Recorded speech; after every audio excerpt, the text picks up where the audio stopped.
You're listening to Rotten Gems. The show where three dudes talk about movies we love. That critics thought should be left in the jungle, where they should wait and never roll a 5 or 8. Let's get rotten.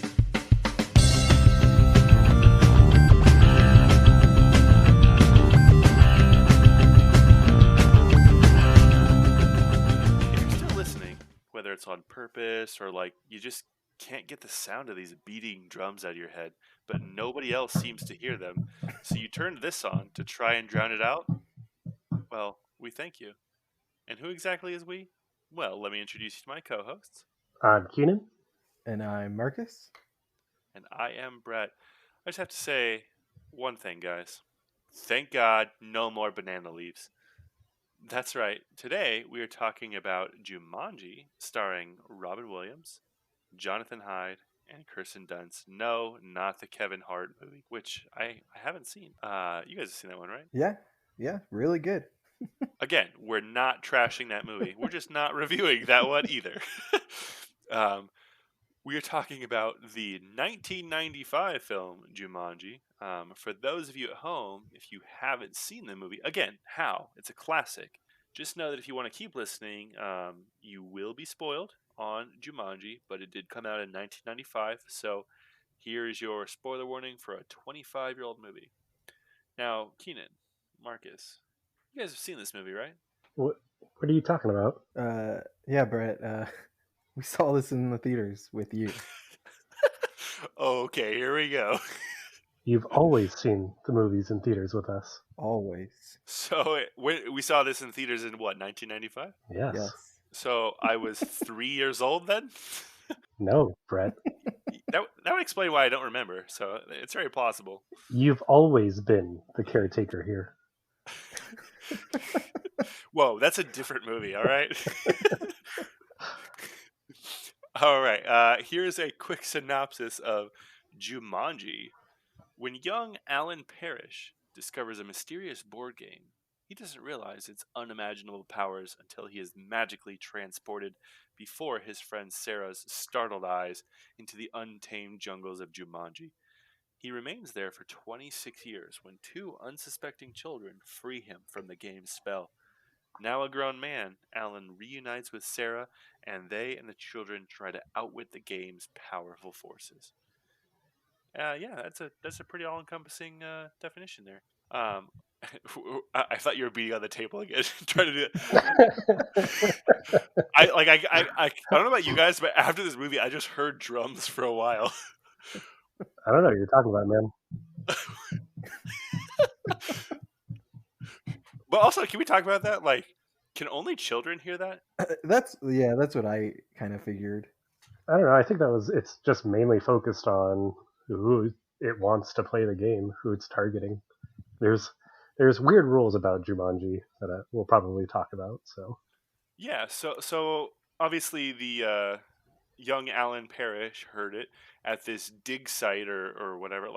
First of all, in the beginning, when they're doing the construction at the shoe factory with what is a grave for some reason, he's the only one there that hears it. So there was a lot of people around, a lot of kids. I don't know. A lot of people leaving work for no apparent reason to let this child walk through.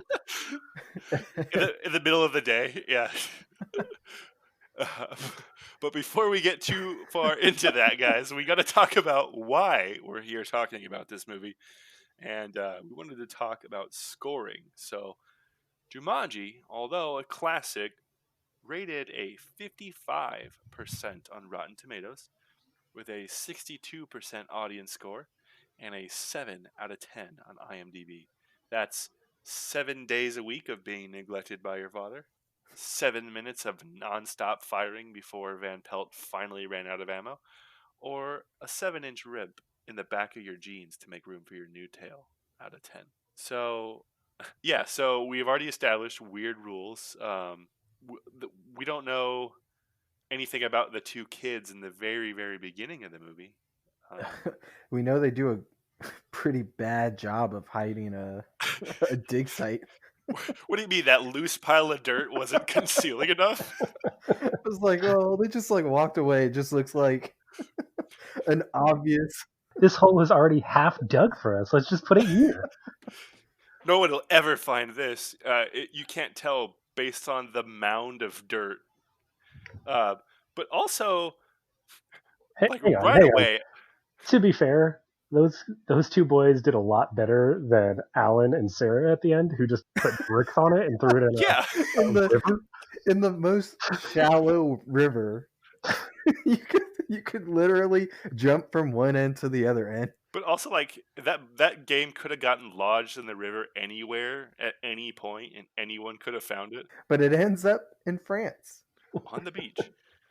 No, but those two kids in the very opening scene, like they're obviously scared and burying the game or trying to get rid of it, which led me to believe, like, did they win? Did they finish it? They had to have, right? That would be my guess. Is Right. they finished it otherwise? Well, and that it's a good question because uh, when I was watching, I was like, man, those bats, are they immortal? Because I'm pretty sure a bat does not live for 26 years. In an attic. Yeah, Yeah. in an attic with no problems. I don't know. We could probably call it a pest control company. They seem to know everything about bats and the Oh history no, of bats in this location. that's an There African haven't been bat. bats like this in 26 years Yeah. exactly. But also, the pest control guy is so trustworthy that you will leave your niece and nephew with him alone in the attic while you're doing God knows what downstairs. I had a problem with that. Well, she was a new parent, you know. I She guess. she didn't have a lot of practice. I guess they weren't as attentive to their children back then, as we will learn. But also, one last thing about those two kids from the beginning, they're so startled, obviously, when putting the game back, and one of them's like jumps, and the guy goes, "Don't worry, it's just a pack of wolves." And I'm like, "What do you mean, don't worry? That is the perfect reason to worry." It's like those are just as bad as anything they probably dealt with in that game. Like what did they have had? What could they have encountered that a pack of wolves? Yeah, that's pretty tame. Well, I guess yeah, anything that came out of the game would be leagues ahead in comparison to wolves. That's true. And like I said, I haven't seen the newer ones, which I just found out like when researching this that they're not spin-offs or remakes. They're actually like a sequel to the original Jumanji. You can't stop the Jumanji. The Jumanji live on. So I mean, I guess I'm assuming there's a lot more examples of what else comes from the game. And also, this was based off a book, so I'm sure that there was a lot more things in the book that happened, examples of what can come from the game. I don't think so. I know I've read the book when I was younger. It was a picture book. It wasn't Oh, like was it? a novel or anything. So it was pretty short. I think a lot of the things were pretty similar. It's interesting because Chris Van Allsburg, who wrote the book, at this time of my viewing, I'm like, Jumanji, that's gotta mean something. So Chris Van Allsburg said the word Jumanji is Zulu for many effects, alluding to the exciting consequences of the game. Um, and it's funny because we talk about like the original and their sequels and whatnot, and I saw that there was a Jumanji TV show, and I swear that I watched it, but it was gone from my memory. And like seeing a screenshot of the characters, it's just like it brought it back in a way like a fever dream. Like I can't remember watching it. All of a sudden, seeing a picture, I'm like, oh my god, I watched this whole thing. Yeah, based off of memory, I remember it, and I feel like the art style was kind of similar to like the Wild Thornberries. That is exactly what my thought was. I was like, oh, like this looks Oh, very Wild Thornberries. I think I watched it too. Yeah, I don't. I think probably any memories I have of it is probably just confused with the Wild Yeah. Thornberries. You guys are a little older than me. So the movie came out in '95. The show is '96. So I was 4. So I guess that would explain why I didn't remember it. How old were you guys in '96? 24.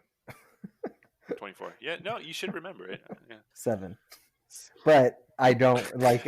I don't remember much of it. Like when you started talking about it, I was like, news to me. But then when Keenan mentioned the wild thornberries thing, I was like, yeah, I have a very faint memory of it now. To be honest, I could be just thinking of the wild thornberries. And I could be too. So, And this is now a Wild Thornberries podcast. do you know Flea from Red Hot Chili Peppers was in it? He was the voice for No, the... his name was Donnie. I know he kind of looked like him, but Donnie was a human kid. So anyway, back to our lovely movie here. So yeah, then we cut to a young Alan Parrish, which, by the way, like as far as stereotypes go, he doesn't really fit. I thought your typical rich kid, like his dad owns the shoe factory, and Sounds they like live in they this. own like most of the town, or like at Yeah, least high regard in most of that town. exactly, and they are live in this giant house, right? So they're very clearly well off. Yet Alan's like this loner, and like he spends most of his time alone. It seems. It just doesn't seem to match what I would anticipate a rich kid to be. But Well, he didn't want to be rich. He kind that's of true. pushes against it. That's kind of his whole story of he doesn't want his father's life, so he kind of rejects it. Wait a minute. You mean that he didn't really enjoy spending time with his father? I guess if you had to really look at it, he might manifest his father to be his greatest enemy. Which, by the way, I didn't even realize until I was an adult that his father and Van Pelt were the same actor. Did you guys know that? Well, that was pretty young. I think all kids have some kind of face blindness. That's true. Again, I mean, we talked about this on previous episodes about like not realizing who the actor is or the face. It's like the heavyweights with Ben Stiller playing His his dad. dad. Yeah, we're like, yeah, that makes sense. Just any movie where someone plays two people, we're completely blind to the second one. But so speaking of his father, I mean, obviously, A dick. a dick, not great, neglectful. So just so you guys know, the bar has been set. You guys are both fathers. I would not like to see you turn into him. Then don't watch me parent. How dare you talk to me that way? You're going to that boarding school. But I don't want to, Dad. And that's the last I want to hear about it. But no, can we talk about the scene where Alan is being chased by the bullies on his bike and makes it to his dad's factory? So first off, right away, he makes it outside, and the kid's like, "We'll wait." Like, he could have stayed in there all night. Like, you guys have nothing better to do. Well, I guess it was 1969. And no adults around like plan to do anything. Like, they're going to kick the shit out of Alan again. Yeah, it was 1969. There were no rules. They went to the moon in 1969. That's when they made a landing that was lunar. Don't try to even Stevens this podcast. I was like, please, someone get the reference. That was a very obscure reference. But no, then his dad's just like, yeah, you go out there and face him. You got this. Then 7-on-1. You're fine. And then he does, and then later, like, well, Alan's actually looking out the window and sees all of them like beating up his bike, which later is in perfect condition. So those are probably really weak kids or something. Hang on, because now that's bringing up something. Didn't they steal his bike?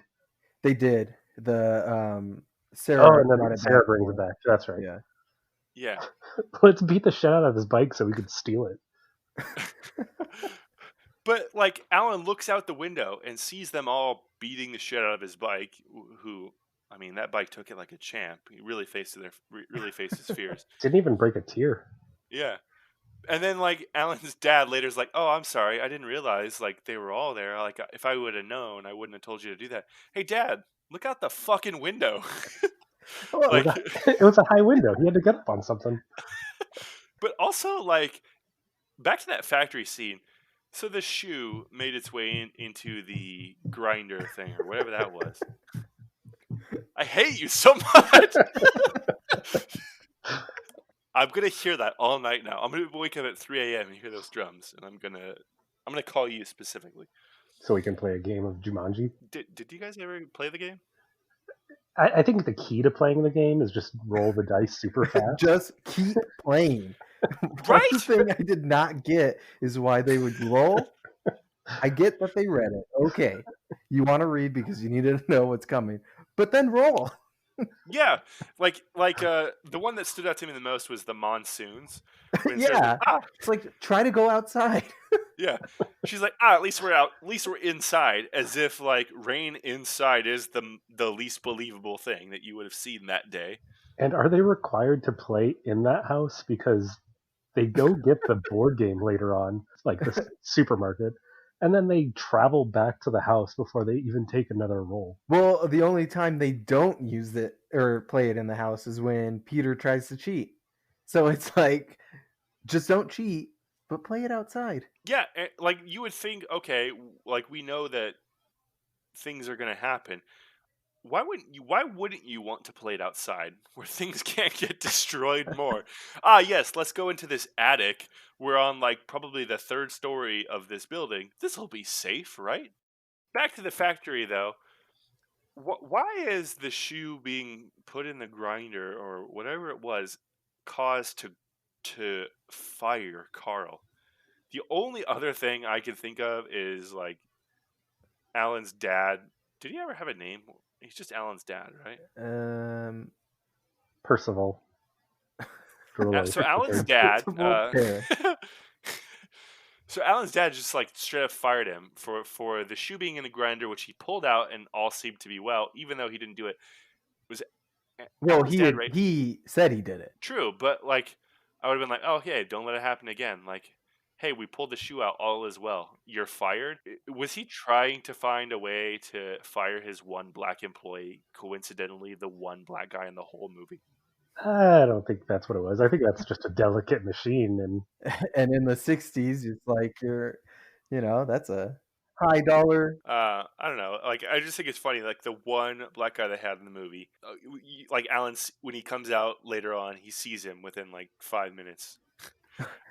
He's a cop now. Okay, cool. Well, what I did want to say about David Alan Grier is I'm pretty sure he basically invented the modern day shoe. That shoe was like leagues ahead of anything that else they made. Do you want to know something funny? So, oh my god.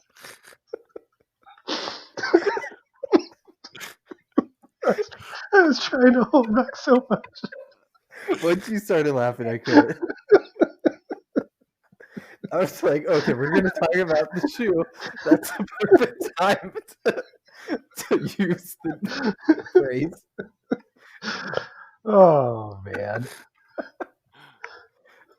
Anyway, it's funny.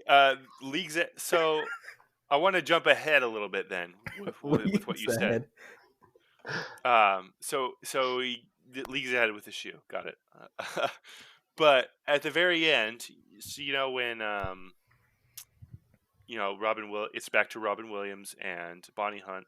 It's Alan and Sarah aged again to being their adult selves, and when they first meet Judy and Peter in this time, who we're not sure remember them or not. We're assuming don't remember. No, they don't remember them. So they give them presents, right? At this Christmas party. Well, there in the DVD version or the Blu-ray version, there's a deleted scene, and in the deleted scene, they actually open the presents, and it's 2 pairs of shoes, like state-of-the-art shoes, and they're called Jumanjis. I thought that was pretty cool. I don't know why they cut that. Well, that would have been cool. Yeah, right? Leagues ahead. All right, where were we?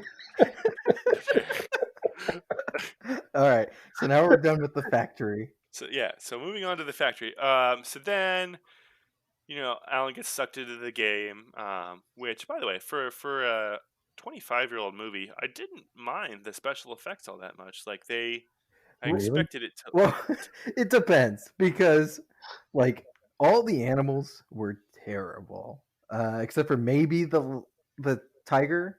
No, the lion. I mean. When that came out, I was thinking like, this is animatronic from like Universal from Studios. like yeah, So the Jungle Cruise ride on in Disneyland. it's funny you say that. I want you to hold on to that thought for something I'm going to say later about the animals looking terrible. So just table that for a little bit. But when Alan's getting sucked into the game, like it looked kind of cheesy, of course, but not as bad as I thought it would have looked for a 25-year-old movie. And I feel like they really put a lot of special effects into this movie. But what I want to talk about is the next scene where it shows Nora and Judy and Peter moving into this house 26 years later. I want to ask you guys a serious question. Why is it that anytime somebody moves into an old abandoned house, all of the furniture is always still there and it's always covered in white sheets? Estate sales. This is actually something I've done a lot of research on, being in the real estate business. Uh, when a house is abandoned or foreclosed on, the first step is to contact your local white linens factory to kind of get a ballpark estimate on how much you'll need. No, that Um, makes sense. and then you cover everything in the house. And then you go to a spirit Halloween shop and you get a bunch of like fake spider webs. You just cover the whole house with it. Yeah, like a week ago, that house looked beautiful. For sure. That's why she was able to clean it so fast. Yeah, but like there's leaves and stuff, and I don't know, how did leaves get in there? But no, think about it. Like Casper, for instance. We just talked about Casper. Same thing. Dr. Harvey and Kat move into this house. It's all covered. It's all furnished, whatever. I just watched. I don't know if it's your guys' cup of tea, but I just watched The Haunting of Bly Manor on Netflix. I loved it. I know a lot of people didn't, but again, another house where people move in and it's just covered in white sheets. This is a pretty overused movie trope, I think. No, it's standard practice. Standard practice. I don't even. I feel like I've not seen a white sheet in my life, if not for being covered Well, that's or because you not for. have those bladder problems. They're all yellow now. The sheets, they're all yellow. That's why I haven't seen them. That's what that Coldplay song is about. But so then we first meet Judy and Peter, right? And I I had a problem with the way they were introduced. Like Judy comes off as like this prankster. She's like pranking the real estate lady, like about how her parents died, and I'm like, okay, so she's like the funny one, but like she never does anything like that after this Well, one no, interaction. I don't think she's a prankster. I think she's pathological liar because that's like her coping. Because she does lie to Alan about how the parents died. And then I think she lies about something else too. Wait a minute. You mean to tell me that a 12-year-old girl who lost both of her parents in a tragic accident would need to find some way to cope? Otherwise, they're going to send her to her shrink. Yeah, no, that makes sense. It checks out. I was listening for it, and I don't know if it was fully explained how Nora came into possession of the house, other than like one throwaway line from Kirsten Dunst, who is like, "No wonder you got this house so cheap. Someone was murdered 26 years ago." Was there any? Maybe I missed it. Was there any explanation of how they got the house other than like, it was cheap, she bought it? I think it No, I don't was think so. just the Parrish family lived in it. They didn't move or die, from what I remember. So, well, they died, but I think it was Right. fairly recent. The house kind of started falling apart because they spent so much time looking for their son. Yeah, I think they died in what 91. I think that's what the gravestone said or something Yeah, like just a that. few years before. Also, how fucked up was that homeless dude? Oh yeah, they're still around. They're over here Yeah. at this I place. the same thing. I was Just like, man, tell them they're dead. I really hope that they just didn't show him say, yeah, they're gravestones. And he prepared Alan before. But also that guy, when he's talking about how Alan's dad like dropped everything and searched for him after he was disappeared. But also, okay, so both things we're talking about here. So it's commonly accepted by everyone that Alan's was murdered in the house and like chopped up and is in the floors or something. So I was wondering, like, I was like, um, do you have to disclose if someone dies in your house? Well, I Here we mean, go again. Coming from the realty world, yes, you do.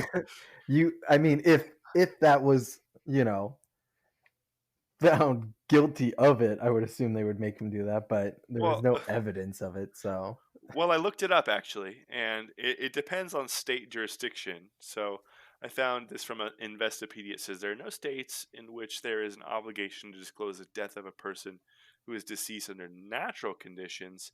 However, some states impose a duty on a stigmatized home or apartment in which there has been a suicide or a murder.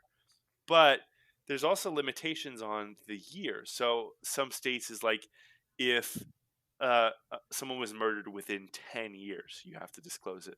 But 26 years? I feel like whatever happened 26 years ago, it's okay to move on from then. I don't know. Well, that's Like, actually the darker part of the movie that they don't talk about. Uh, you'll notice that his dad, Alan's dad, and mom died pretty close together.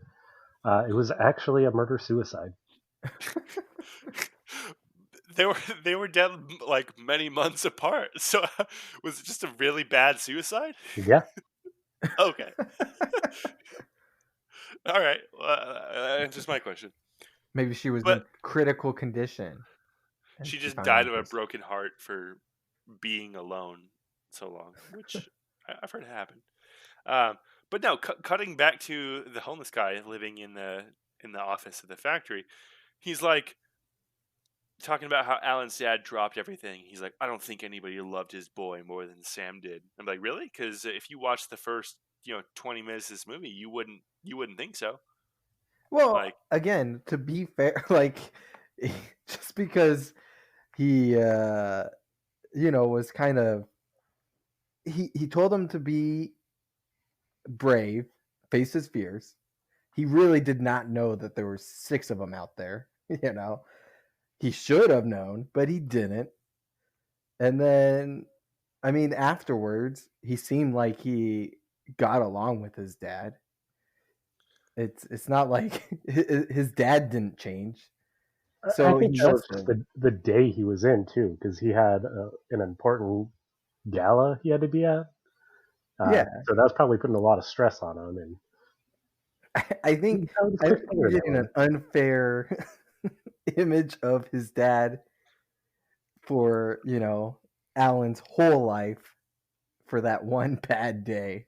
see, but I don't know because I always got the impression that Alan was a loner and he couldn't even talk to the person he looked up to a lot, which was his dad.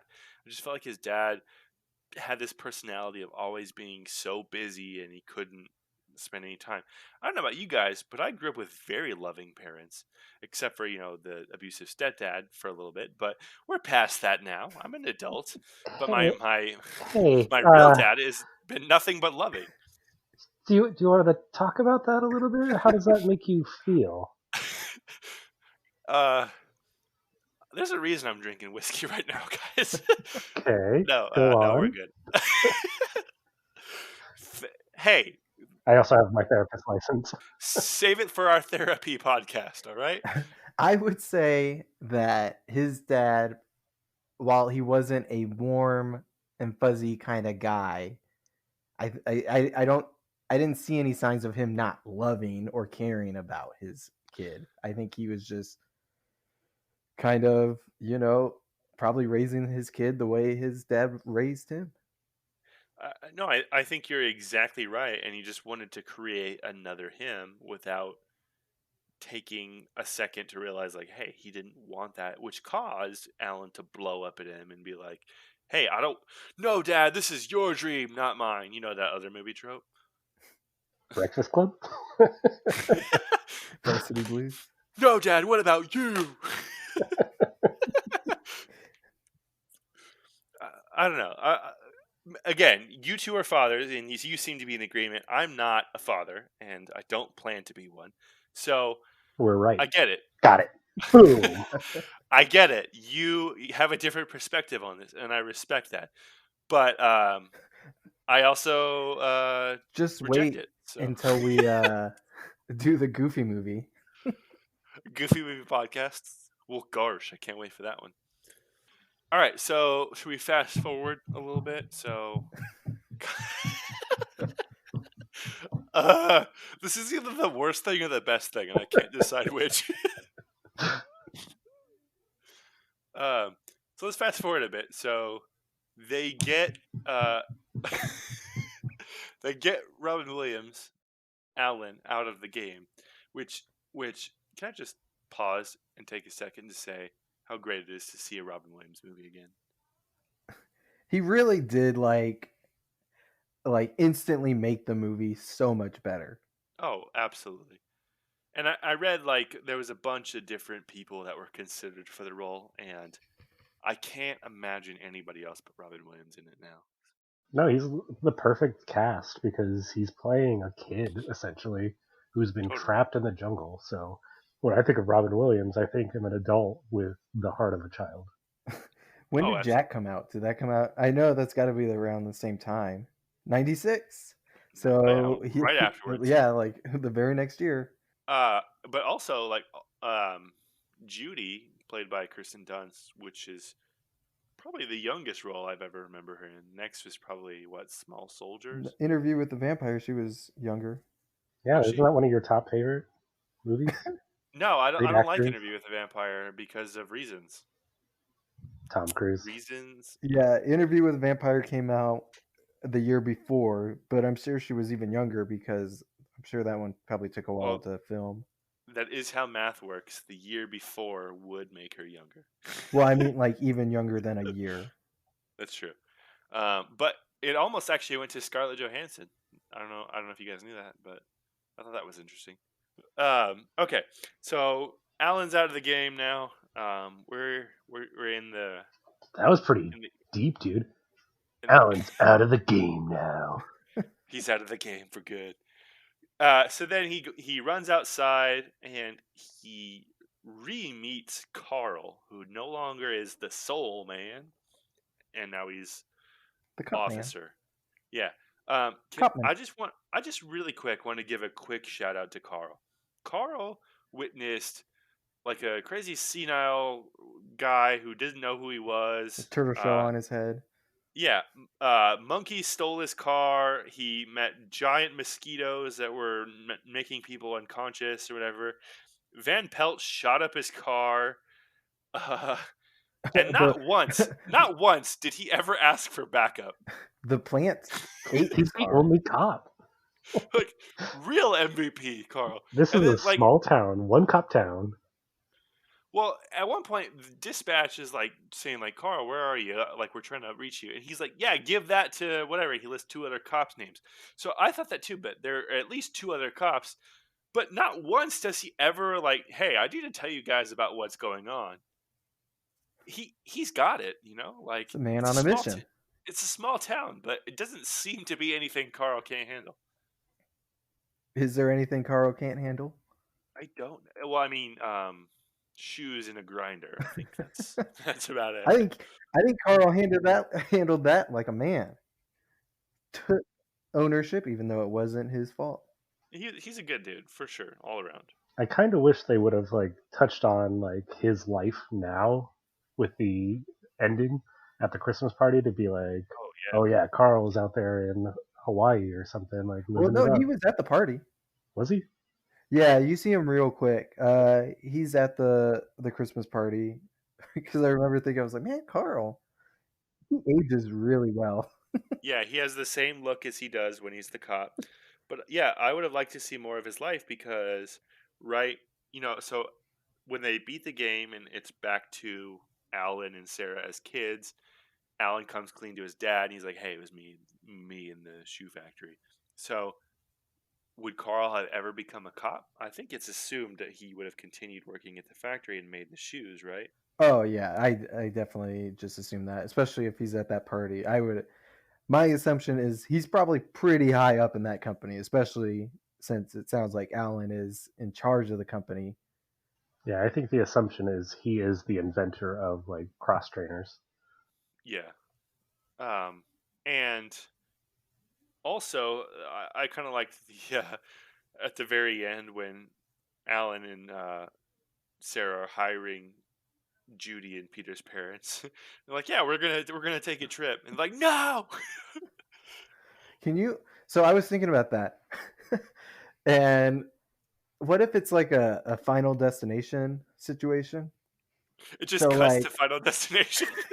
so like, they stop them from going on that trip, and then let's say, okay, so they're busy moving up to New Hampshire, and then they get in a car accident on their way up to New Hampshire because they're starting their job a week early, and then they die, and their kids now grow up blaming Sarah and Alan for forcing their parents to go to work when they were supposed to be on vacation. Oh, totally, for sure. But also when they're like, "Yeah, we're thinking of taking a vacation," and they're both like, "No, we want you to start working immediately," and they're like, "Yeah, okay, we can do that." Like, if it was me, I wouldn't want to work. I wouldn't want to work at this company. I'm not, Like, I'm not even working for you yet. You're already yelling yeah, at me. you're like you're already micromanaging my schedule. I don't know, but I want to talk about this too because when they beat the game, it's back to Alan and Sarah as kids. So all of this negative shit happens to them throughout the whole movie. Is the prize for beating Jumanji that you get to maintain your future knowledge? Is that it? Well, if that's it, I mean, it only worked out for Alan and Sarah. The other two didn't get their future knowledge. Right. That's what I'm saying is like all this bad shit happens, right? So whatever mythical forces can conjure a stampede or giant spiders or a Jonathan Hyde looking huntsman out of thin air could have given a decent reward for beating the game, which I feel like should have been awarded unless the future knowledge itself was the reward. Maybe the real friendship, I fucked it up. Maybe the real treasure was the friends they made along the way. God damn it.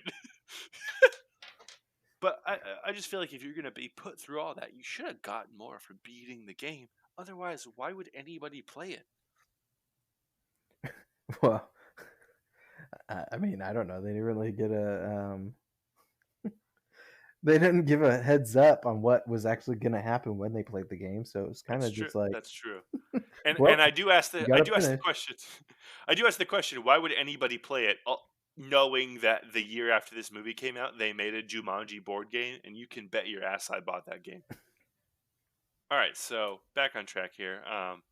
We got them coming towards the end of beating the game, and it's when Robin Williams he gets stuck in the floor with the quicksand floor thing. I don't know, and then the spiders. Which okay, that was the quickest they've ever rolled in succession. Those spiders looked ridiculous. I just Oh, wanted to say that. absolutely. Like I remember when I was a kid, I was terrified of that scene, but now I'm like, okay, like at least they're giant, and you know they're not like hiding and can crawl up you. I don't know. I for some reason I would prefer a giant spider over a small one. What about you guys? I prefer no spiders. I didn't think of that option.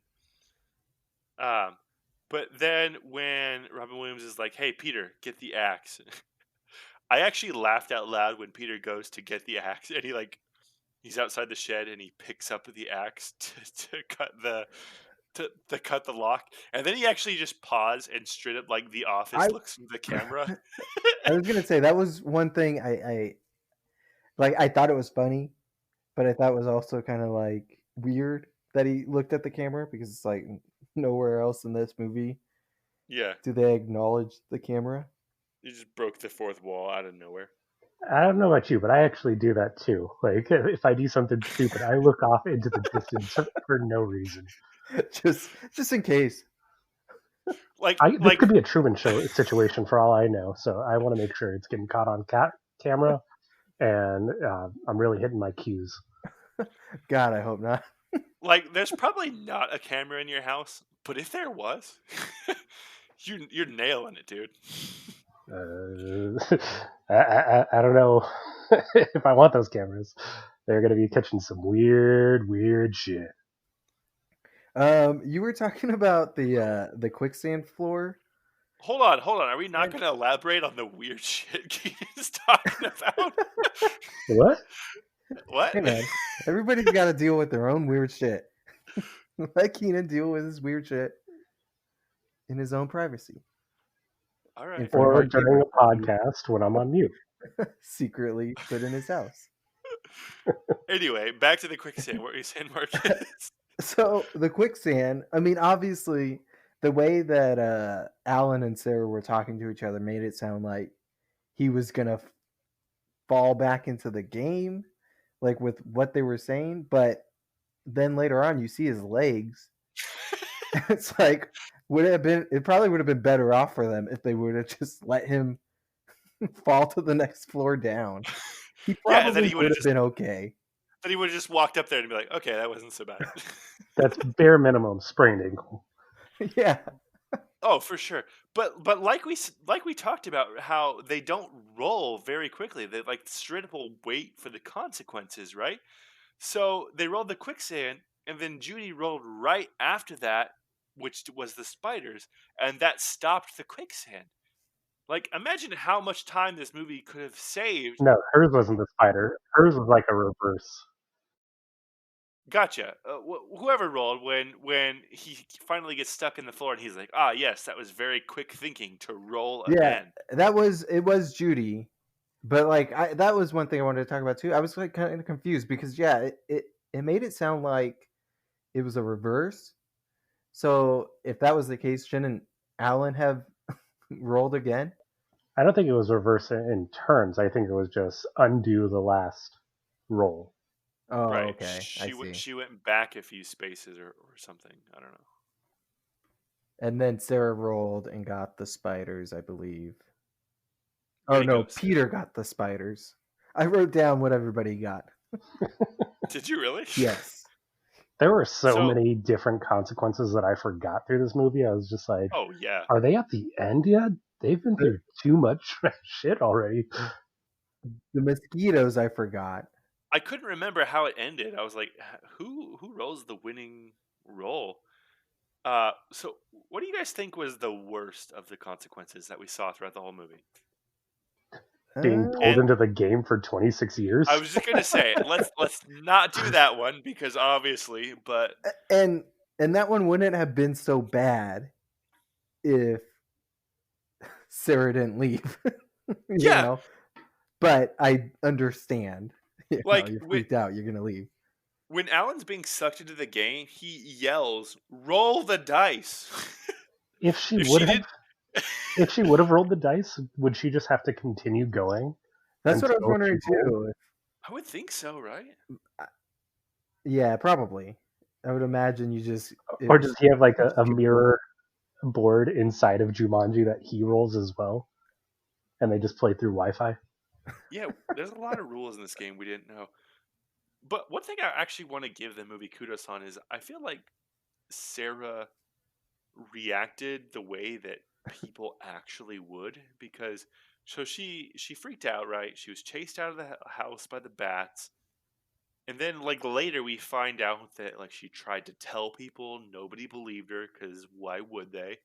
And then she spent over 2,000 hours into in therapy. years of therapy. Yeah, where they convinced her like, "Hey, this wasn't real." And I'm like, "Shit, that probably would have actually happened." Like, Especially in the would've- 70s. oh, for sure. And but uh that reminds me of like when she's complaining about being alone for 26 years. And I do give her credit. Like that would be tough, you know. But that does not compare to being sucked into the jungle for 26 years, having to learn how to survive as like what was he, 12? I can't remember his age. Yeah, something like that. It's a 12-year-old boy who literally had no experience in that. But then also when he rolled for Van Pelt, he knew exactly who it was, right? So is it safe to assume that while he was in the jungle, Van Pelt was also there? Yeah, that's my assumption. Everything that came out of the game, he had experience with. Yeah, Right. because he knew about the flowers. He said, "Watch out for the big yellow nasty ones" or whatever. Yeah, true. The ones He from knew Little about Shop of Horrors. yeah. Seymour. Feed me, Ellen. Uh, and then he knew about the mosquitoes. But so one thing that's interesting too is like the monkeys, they kept coming up all movie, right? But the lion was just in that one scene that we never saw from the lion ever again. Well, he was He just came chilling out in again. the bedroom. Yeah, chilling, taking a nap. He was the What do you- king of that castle. That's true. It's a That's probably cat. what I would do. Cats like to sleep. I'd be like, thank God I could finally take a nap. Hell yeah. So when Alan comes out of the jungle, comes back to the reality, I wanted to tell you a little known fact about this movie.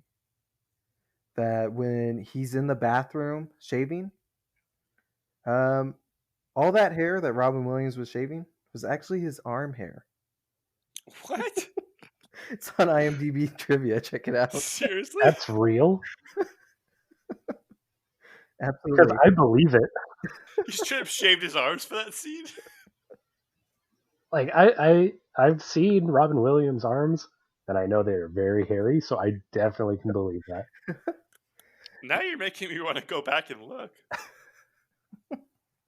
Unless that, okay, hang on. Don't look that up. Yeah, Unless there's no that was reason like, to. Just take my word for it. okay, unless that was like the last scene filmed in the whole movie. Because it'd have to be, because the rest of the movie he just has shaved arms. Yeah, man, don't look it up. Did you just make that up? Why would I do that? I trust Well, why? You're like straight up making me think you just made that up. Well, I guess we'll never know. Yeah, never know. It's not like we have listeners who don't have access to the internet. I The don't internet doesn't exist. What's the internet? Well, it's 1969, so the only thing they've got was the moon and Oh, a landing that was lunar and. We're not doing an Even Stevens podcast, Fred. But that As many episode times as you try, it's not that happening. Influenza, Even Stevens musical was so good, though. Ren got an F on that presentation. Can you believe it? So in Jumanji, That's fair. all right. Well, one thing I didn't make up for sure is that when he does kick in his door of his like old bedroom, did you guys notice that the picture that he looks at of his parents are of them getting ready for that gala thing that they were going to go to the night he got sucked into the game? Really? I did not notice that. they put a picture in there from that night to remember it. If he ever comes back. This is what we look like. Wow, that's hilarious. Did you notice on the side of the Jumanji board, it has a Hasbro logo on it? Does it really? Don't look it up. I can't tell like what you guys are making up or not. Me and Keenan only give true fact trivias. I found all of these on Wikipedia, and not just anybody can go enter anything on Wikipedia, so you know it's true. You know what? In the words of Aunt Nora, I'm sick of your lies, young lady. You are grounded, both of you. Just so you know, I wasn't lying. So I wanted to see what you guys thought. So partway through the movie, Peter tries to cheat by making the dice land on both sixes. How is he planning on accomplishing that? I don't know if you've ever like just tried to drop dice on a table. It Never. doesn't work like that. They still bounce. That wouldn't work. He would have basically like probably like a centimeter above the table with sixes on the top and then just let go. To be fair, he's 8 years old and stupid. And So there's that. why didn't he grab the game?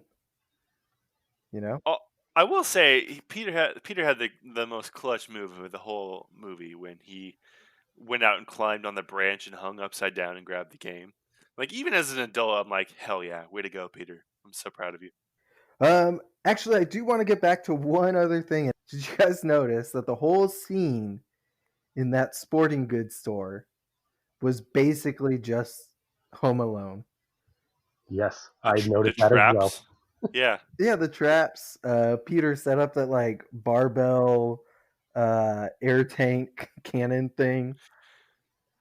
That's it. I'm glad you brought that up, and especially after what we just said. Like, how could Peter think that he can drop dice and it would land, but he's got like the mental fortitude to make a trap in which air canisters will launch by dropping weights on them to throw a boat at Van Pelt, who screamed very loudly in a way I didn't expect. Exactly like the guys from Home Alone. He stood right at the exact spot where he wanted him to stand. Oh, for sure. Peter is an engineering genius who somehow doesn't realize that you can't drop dice and let them land the same way. Like, I'm glad you brought up that scream though, because that was I'm pretty sure that's exactly like how Marv screams when he's like getting like electrocuted. That's actually how I scream too, so I get it. And then it even comes down to all the paint cans falling on him. That's how that scene ends. Well, if I had a boat traveling at that speed, I would probably let out that same exact. I don't know about you guys, but I thought that boat went very fast. Like, I felt like If he wasn't a magical being from a board game, he's dead. yeah, for sure. I felt like they actually like filmed that and then like no, not fast enough, and they sped up the footage or something because that boat went unusually fast for just 2 air canisters. Granted, I don't know shit about physics, but But this actually, brings up something that I was curious about too. Is the game of Jumanji? It puts everybody in danger, and I'll call them NPCs because at this point, everybody else in the world is just an NPC. Uh, outside of the NPCs, do you think Jumanji would actually kill a player, or are they just giving the illusion of danger to teach them a lesson? Well, what's the lesson? What's the lesson? don't play Jumanji. I would say that the only way I would know is based off of the sequels, and even that they're kind of just guessing they would die in real life. So I don't know. Maybe, maybe not. I don't know about you guys, but I feel like the game absolutely would kill people. And I feel like if this thing actually existed, people would pay millions of dollars for that game. Like just to own it, knowing what it does, and just the And then stream it or play it for YouTube. I was just gonna say they'd probably like play the game and film themselves on Twitch, and that stream would get so many views. So you're saying new business venture? I was literally just thinking that as I said, I'm like, how could we do something with this? Cut this out. We need to, we need Yeah, to keep please it for edit this out. All right, Westworld kind of had what we're looking for. Yeah, no, that's We a good just point. gotta Westworld kind did of it first. Jumanji this. All right, guys. Well, I feel like that wraps us up here. Before we jump into our first game of the night here, a little game we like to call Bed, Wed, Behead. So we'll pick 3 people from the movie here, and just as the title suggests, we'll choose which ones we want to bed, wed, or behead. Who you guys got? I'll say Carl, Soul Man. The Soul Man. Keenan, what you got? Let's go with Van Pelt. Actually, no, Sam Parrish. We'll go with Sam Parrish? We'll go with Papa. Papa Parrish? I'm gonna go with all right, you know what? Since he's back on the table, let's go Van Pelt. Ah. So we got Van Pelt, the dad, which we're gonna say here is two different people, not the same, and Carl. I feel like we're gonna be on the same page all on this, but let's see. What do you think, Marcus? I don't know. I think I might be the one that differs. I mean, obviously, I think everybody's going to kill Van Pelt because that guy, he's got to go. Fucker's got to go. Go. Fucker's got to go. All right. So we can either marry Carl, who, well, let's figure this out. Is it the timeline where Carl is a cop and he was fired, or is it the timeline where he's a successful shoemaker high up So in the parish? That was your pick. You get to choose. before you do, I want to point out that you're basing this decision on what Carl's career is. You're pretty shallow, Marcus. Well, okay. Let me argue that point and say, do you think Carl was a happier person having to, fall back on being a cop? Or do you think he was happier following his dreams, doing something he was proud of, and just, making a shoe that, he was leagues ahead of? I mean, you did it again. Damn it. Let me double down on that, because also, as a cop, he is in the line of fire on a daily basis. Is that something that you think you would be able to handle, knowing that somebody you've married is constantly in the line of fire? Yeah, Brett, it's pretty short-sighted of you Okay, to not but look at all the angles here. but you're also missing an angle. We saw one day in the life of Carl the cop, which I'm just gonna go on a limb here and say is probably his worst day ever on the force. Okay, but we also talked about this too, is we saw a bad day for Sam Parrish. And That's Carl, he got fired. Yeah. I'm going to make it harder by saying it's the successful Carl and, probably a happier Sam Parrish too, because he's got a better relationship with his son. Who is not dead and missing. Yeah. So in that case, I'll probably marry Carl. Marry Carl, kill Van Pelt, and bed. Who is our third person? Sam. Sam. A happy for sure. Sam Parrish. No, I'm in total agreement with that. I don't know about you. What about you, Ken? Yeah, it's going to be a happy end for Sam Parrish. Wed Carl and peace out, Van Pelt. I mean, if we can kill Van Pelt, like I feel like he would kill us before we could kill him. But again, this is the rule. He's got to die. He's got to As go. I said earlier, fuckers got to go. You did. All right, guys. Well, that brings us to our next game. A little game we like to call 6 Degrees of Who. So we're going to pick a random person from this movie and a random celebrity here from a generator. And God damn it. All right. You guys pick the celebrity. I've got our random celebrity already pulled up. Keenan, go ahead. I picked Jason Patrick last time. Well, let's go with David Alan Grier. David Alan Grier, good one. All right. And we're going to Justin Theroux. Ooh. Justin Theroux. I love him. Did we just become a Justin Theroux podcast at the same time? Can we? Did you guys watch The Leftovers? Oh, he was so good in that. Totally. I've seen Finish all The the Leftovers, guys.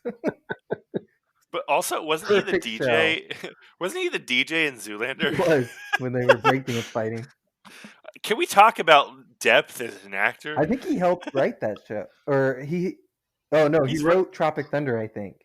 Yeah, he's written a lot, for sure. His best role is a movie that we're going to be looking into later on, Your Highness.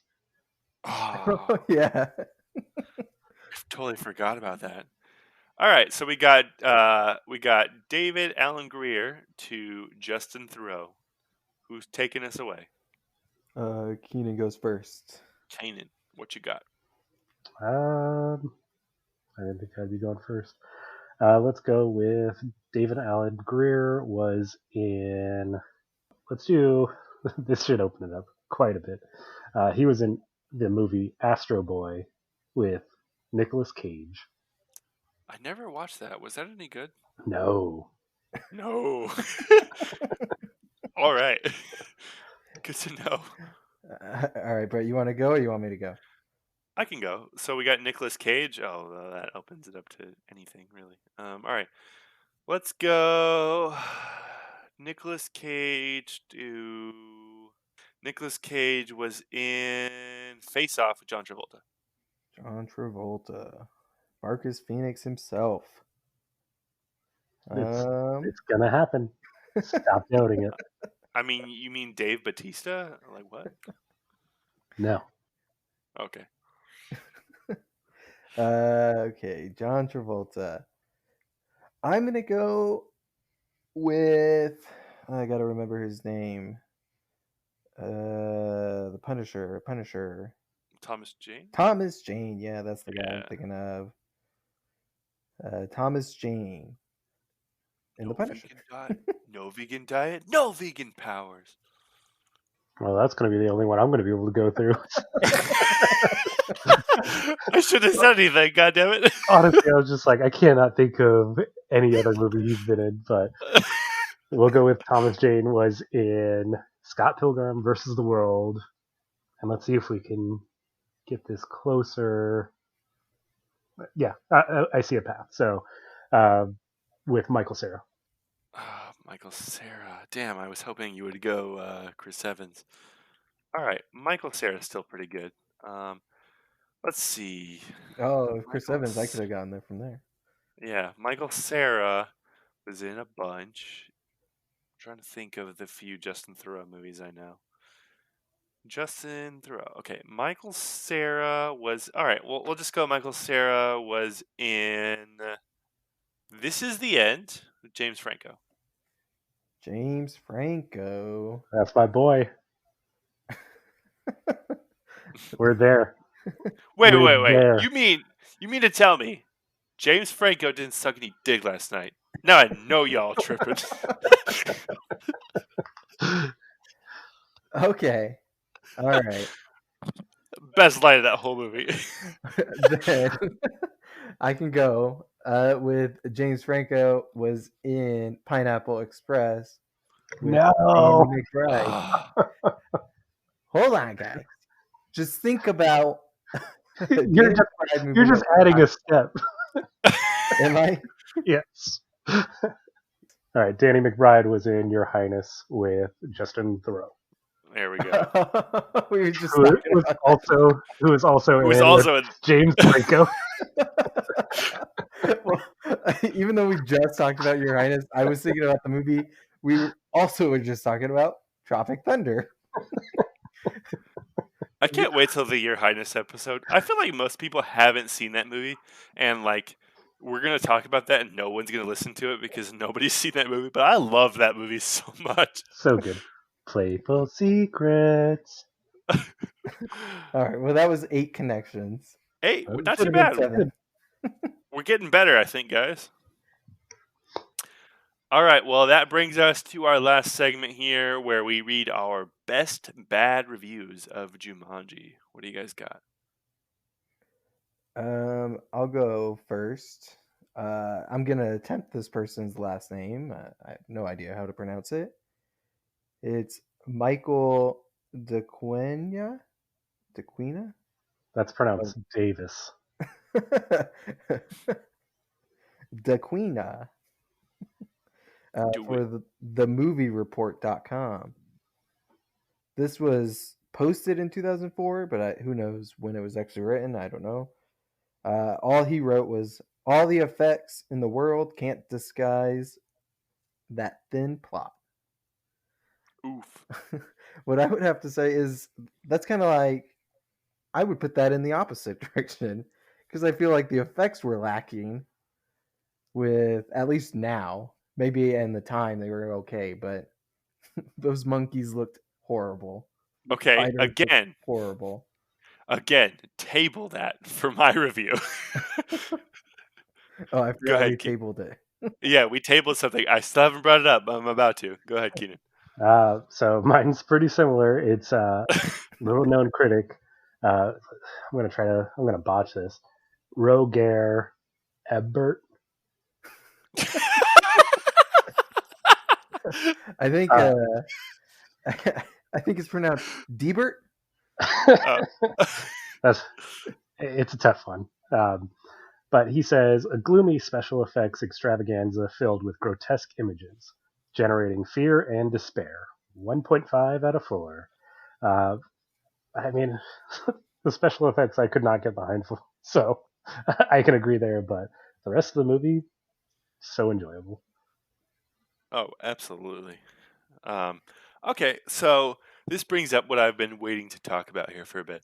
So earlier in the show, I asked you to table a thought about the special effects, and you both have thoughts about how bad the special effects were. But we left our thoughts on the table. My review comes from an Owen Gleiberman of Entertainment Weekly. Owen Gleiberman wrote this review of Jumanji in 1995, and here's a snippet of this that I pulled. It says, Jumanji is cardboard Spielberg, a B-movie scrap heap of spare parts lifted from Jurassic Park and Gremlins and Back to the Future. All three of the main characters have lost their folks, and the theme of the missing parent gets quite a workout, especially when Williams, suppressing his wit, slips into sheepish domestic guy mode. Personally, I prefer the scenes with the giant mosquito.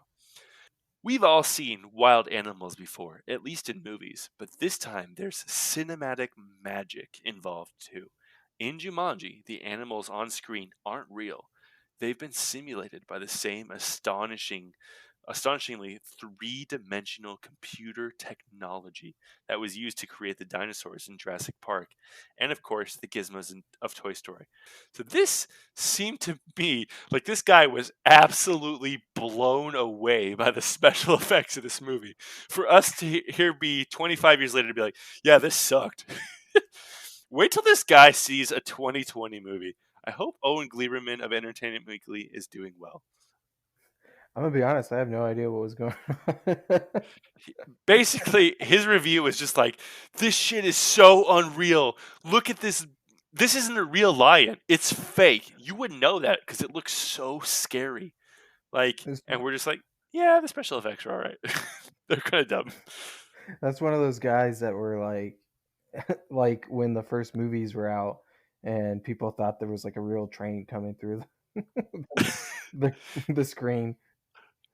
He gave this a C, and basically saying like the plot doesn't make up for the special effects, I but the got special effects were off the charts to this guy. I I can't got a wait lot till of problems he with sees. that though. If he's comparing this to Jurassic Park, the original Jurassic Park still holds up.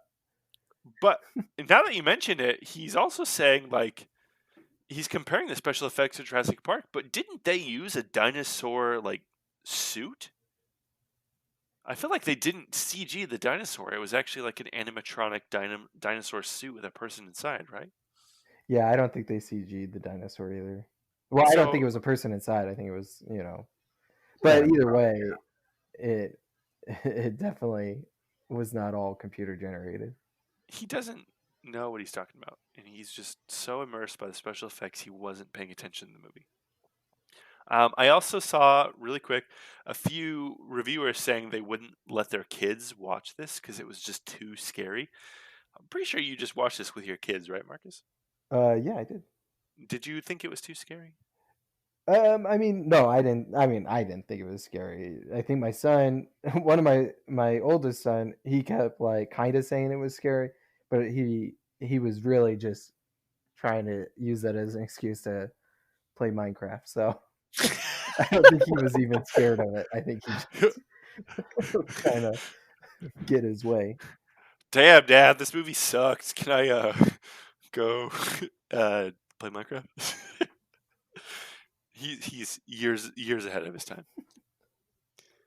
All right, guys. Well, I think that just about wraps up Jumanji, which again scored a 55% on Rotten Tomatoes. For those keeping score at home, critics believe that Michael Bay's Transformers is a better movie than this. Jumanji, starring Robin Williams.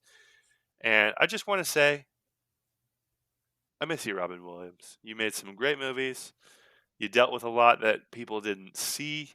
You dealt with it probably on your own, and I wish things were different. I don't know how you guys feel, but I feel like the world would still be a much brighter place with them in it still. I do just want to leave y'all listeners with some advice from the not so perfect Alan's father. While his execution I believed was poor, the intent was there when he said, if you're afraid of something, you've got to face it. Because what Peter also told us is in the movie is that it's okay to be afraid. So just keep that in mind. And until then, join us next time when we talk about Boondock Saints, starring Willem Dafoe, Sean Patrick Flannery, and crowd favorite Norman Reedus. Until then, what do we say, fellas? To be or not to be? That is the question. Whether 'tis nobler in the mind to suffer the slings and arrows of outrageous fortune, or to take arms against a sea of troubles, and by opposing end them, to die, to sleep, no more, and by sleep to say we end the heartache and the thousand natural shocks that flesh is heir to. 'Tis a consummation devoutly to be wished, to die, to sleep, perchance to dream. Aye, there's the rub. For in that sleep of death, what dreams may come, when we have shuffled off this mortal coil? Must we give a pause? There's the respect that makes the calamity of life's long life. But How much are you going to read? I'm going the whole way. Yes, that is what we always say. All right, guys. We'll see you next time.